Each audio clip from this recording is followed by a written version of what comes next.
All right, hi everybody. So I'm going to go over some of these homework problems here, specifically 29 through 40, because these are the ones that are like, they're going to be the most difficult in terms of finding the domain. I know we have sometimes it's hard to see this, all right?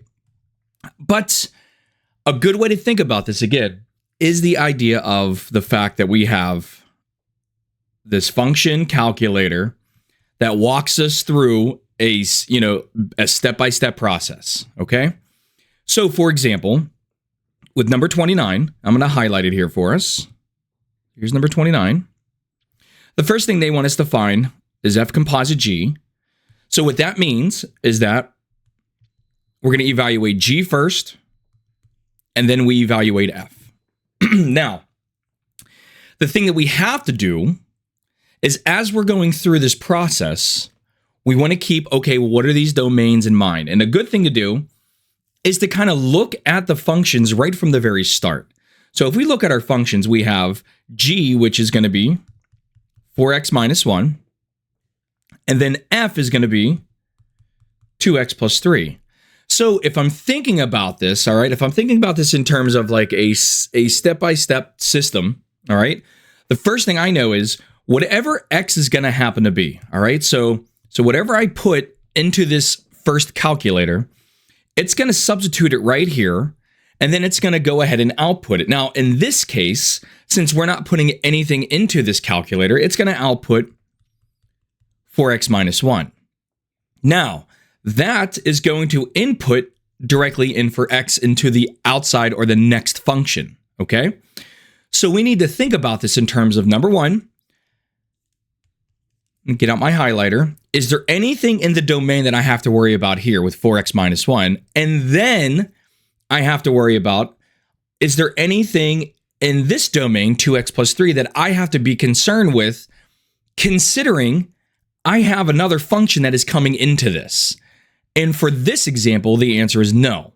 And how do I know that? Well, we have polynomials in every single one of these little function machines.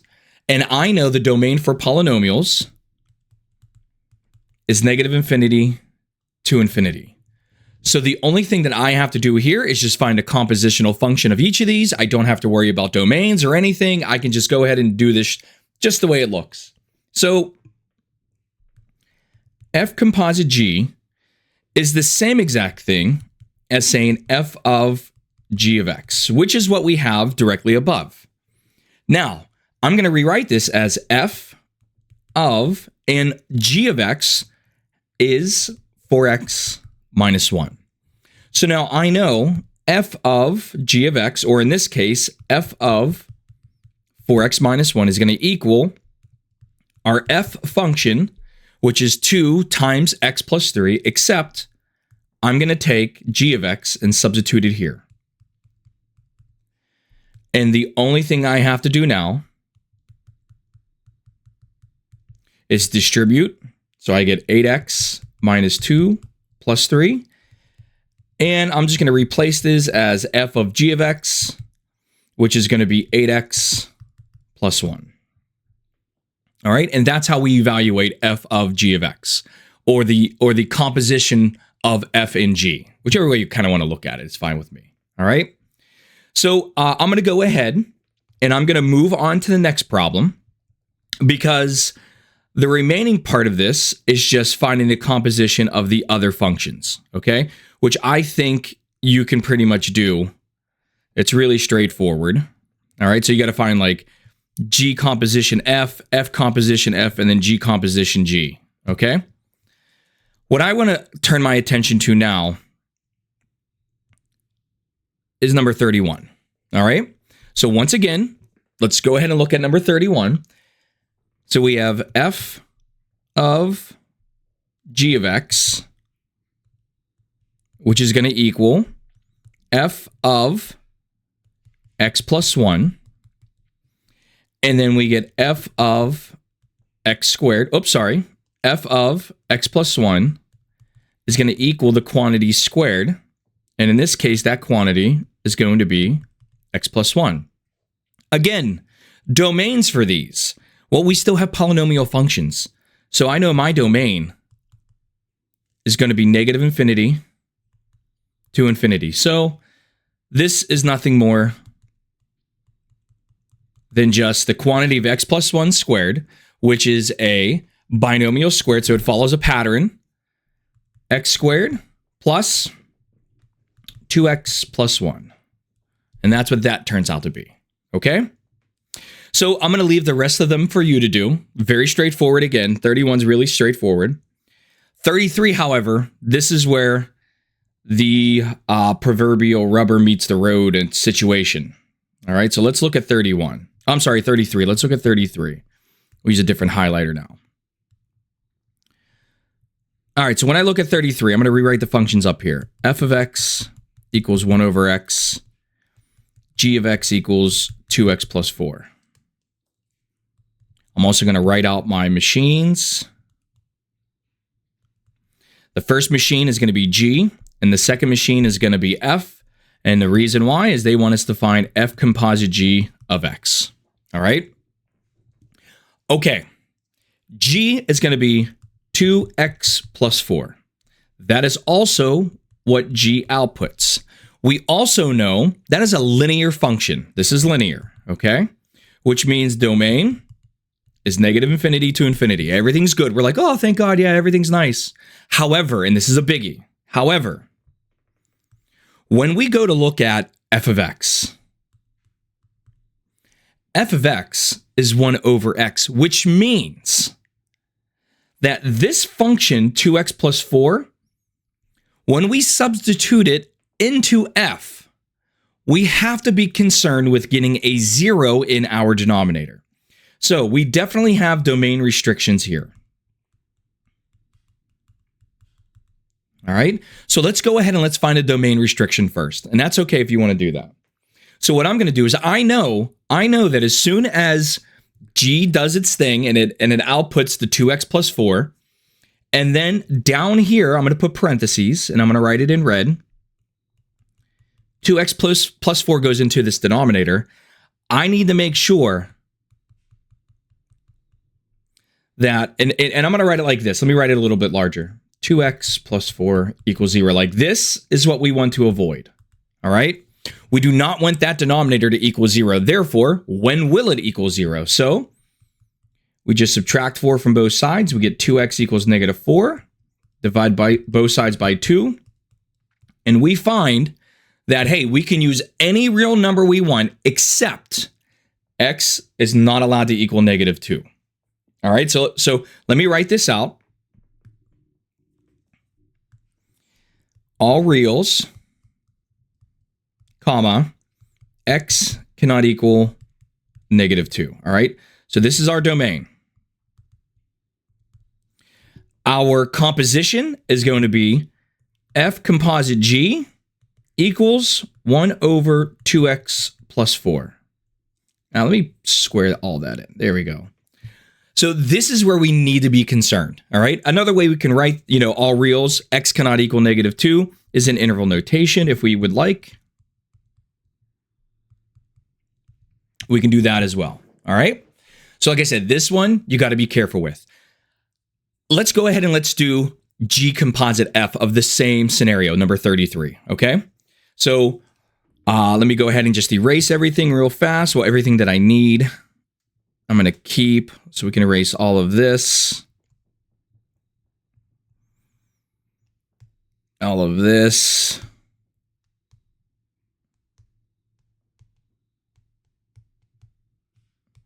All right, now, in red, we want G composite F, which means we're evaluating F first, and then we're going to do G.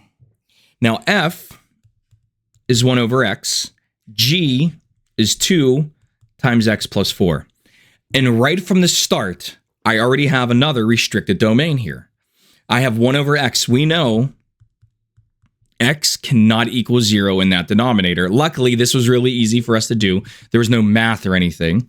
So this is what we want to avoid at all costs, okay? So now, when we take 1 over x and we input it into our other x here, in the G function, we're going to get, and I'm going to write it underneath, 2 times 1 over x plus 4, which outputs 2 over x plus 4.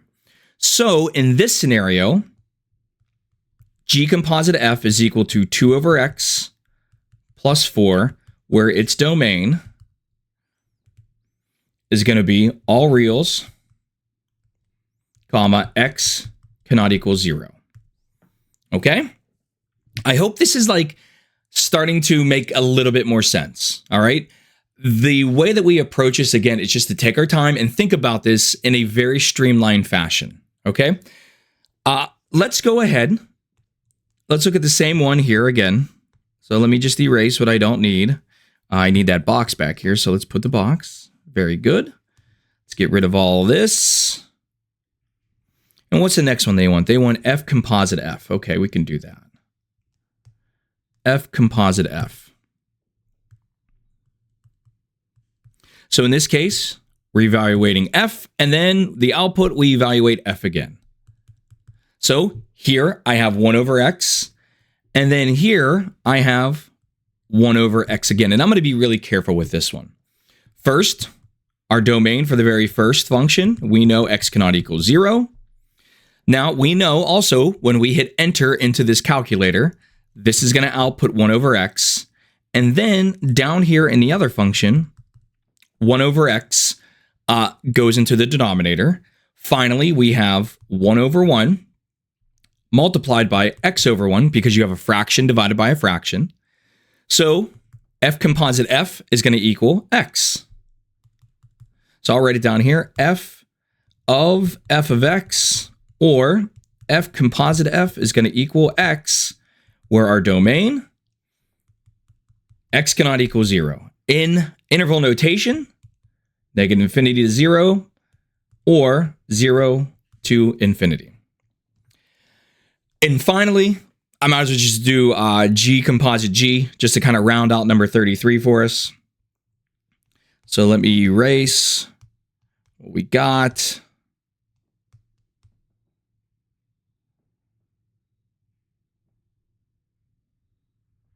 There we go. We're almost there. All right, so now we're going to do G composite G. That means G is here. G is here. G is 2x plus 4 and 2x plus 4 again. And before I even do anything, I can sit here and breathe easy because we have two linear functions. There are no restrictions on linear polynomials or linear functions here. So our domain is going to be negative infinity to infinity. And same thing over here, which makes us happy. So the only thing that we have to do is just remember, we're going to output 2x plus 4. Now, if I erase this real fast, put my parentheses, this is going to input 2x plus 4, and then go ahead and distribute and group like terms. So we get, what is this? 4x plus 2 times 4 is 8 plus 4. So how about 4x plus 12? So G composite G is 4x plus 12, domain, negative infinity to infinity. Okay, up next, let me erase all of this. Up next, we have number 35. So let me go ahead and set up for 35. So first, highlight 35. There we go. Next, let's write out our functions. So f of x equals the absolute value of x. G of x equals 2x minus 3. Again, we'll think about it like this.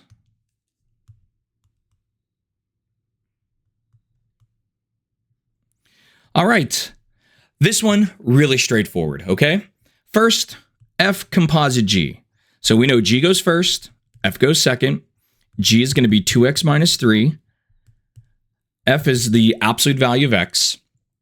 So when we're thinking about this, remember, F composite G of x is going to be F of 2x minus 3, which means F is the absolute value of 2x minus 3. Like this is what we get for our composition, okay? It's the absolute value of 2x minus 3. Really straightforward. So again, when we think about this, we have and I'm going to highlight, we have a linear polynomial going in first, no restrictions there. And then that is going into the absolute value where there's no restrictions there as either. So there are no restrictions at all for either of these. So our domain,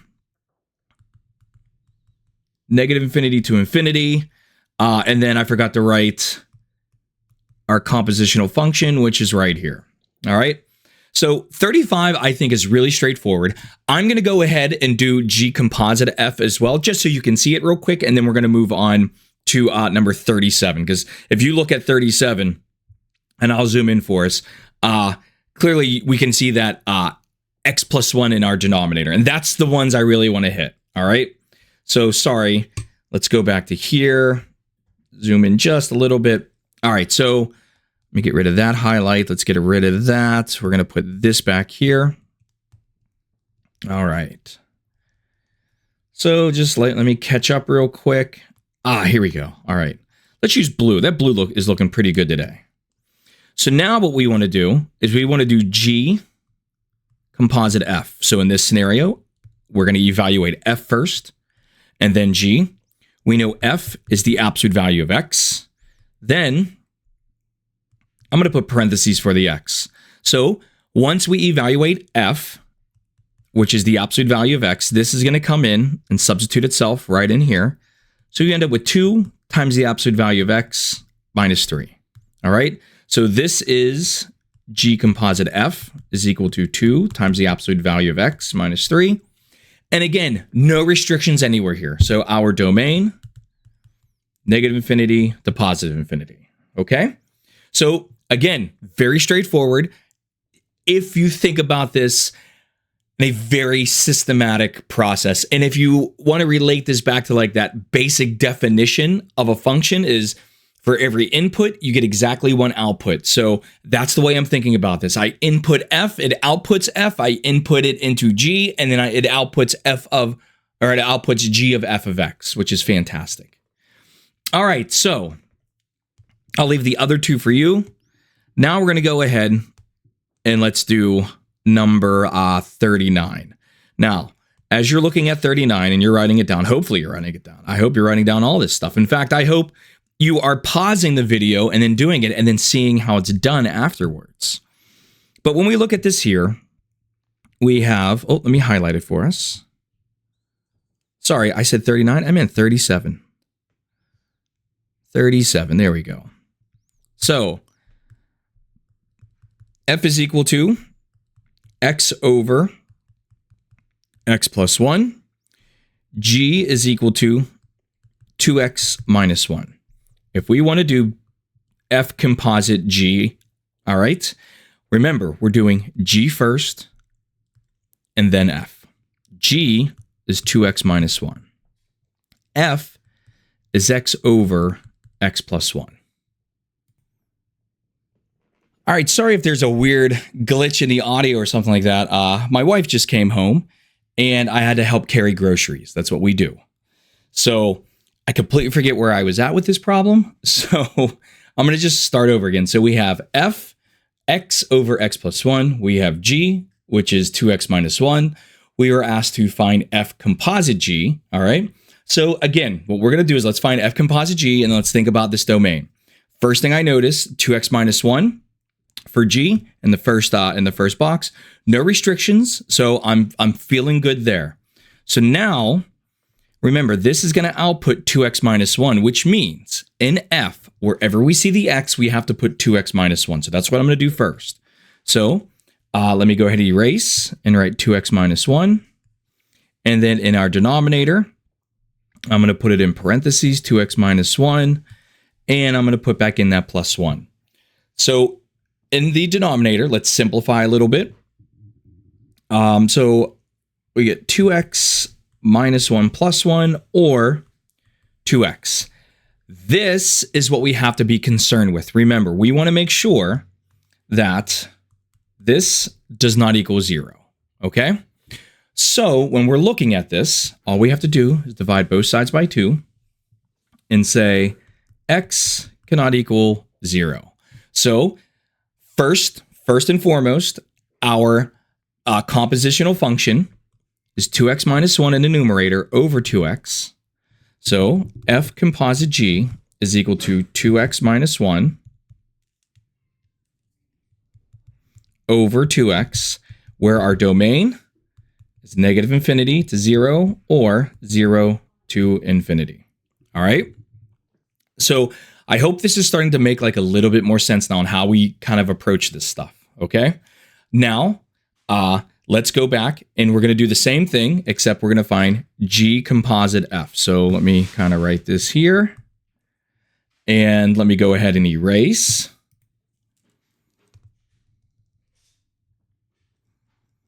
All right, we're just erasing. We're erasing. All right, we'll put our box back here. Oh, black marker. All right, so G composite F. We do F first, G second. F, we already know, is x over x plus 1. G is 2x minus 1. And right from the start, I can look at this and I can say, okay, we got to be careful. We're going to have a restriction. All right. So let's go ahead. Let's verify that restriction, minus 1. So we know x cannot equal negative 1. And then let's find the composition. So over here in G, let me erase G real quick. And I'm going to write it like this, 2 with a big parenthesis, minus 1. And we're going to put the x over x plus 1. And the output is going to be 2x over x plus 1 minus 1. And another way that we can kind of write that minus 1, and I'm going to write it underneath, is 2x over x plus 1 minus x plus 1 over x plus 1, common denominator, okay? Which means I have 2x minus the quantity of x plus 1 over x plus 1. And when I go ahead and distribute, I get 2x minus x, which is x. Distribute that negative sign to the positive 1, gives me minus 1. And then we have the x minus 1 over x plus 1. So this is what G composite F looks like. And its domain, all real numbers except x cannot equal 1, or negative infinity to negative 1, 1, 2, and oops, sorry. It'd be easier if I just zoom in. So domain, negative infinity to negative 1, or negative 1 to infinity. Okay? And I'm going to leave the last two for you to do. That way you can kind of like test yourself and stuff like that. So I hope this video helped, and I will see you in the next one. And good luck. Bye.